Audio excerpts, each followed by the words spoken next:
Well, Syria is now controlled by an al-Qaeda offshoot, HTS, led by an Islamist jihadist who danced in the streets on 9/11 and who was responsible for the killing of many American service members.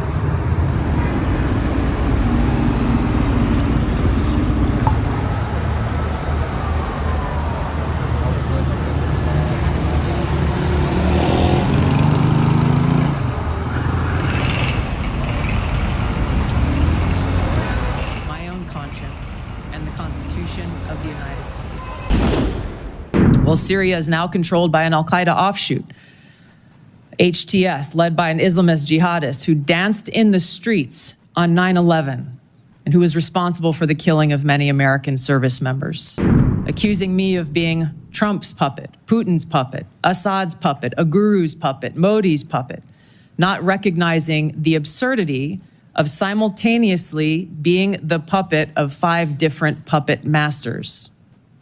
The same tactic was used against President Trump and failed.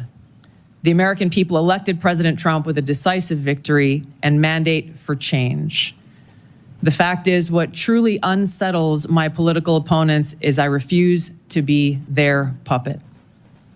I have no love for Assad or Gaddafi or any dictator. I just hate al-Qaeda. I hate that we have leaders who cozy up to Islamist extremists, minimizing them to so-called rebels. As Jake Sullivan said to Hillary Clinton, quote, al-Qaeda is on our side in Syria. Well, Syria is now controlled by an al-Qaeda offshoot, HTS, led by an Islamist jihadist who danced in the streets on 9/11 and who was responsible for the killing of many American service members. Democrat senators in the past resorted to anti-Christian bigotry against some of President Trump's judicial nominees like Amy Coney Barrett and Brian Boucher. I condemn those actions as a Democrat in Congress at the time, as religious bigotry must be thoroughly condemned by all of us, no matter the religion.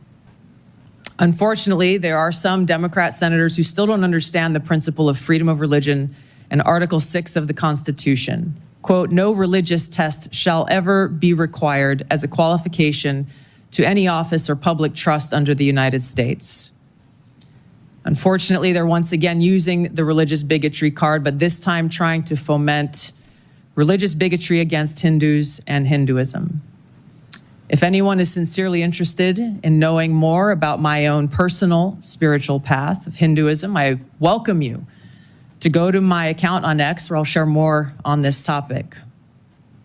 If confirmed as Director of National Intelligence, I will continue to live by the oath that I have sworn at least 8 times in my life, both in uniform and as a member of Congress.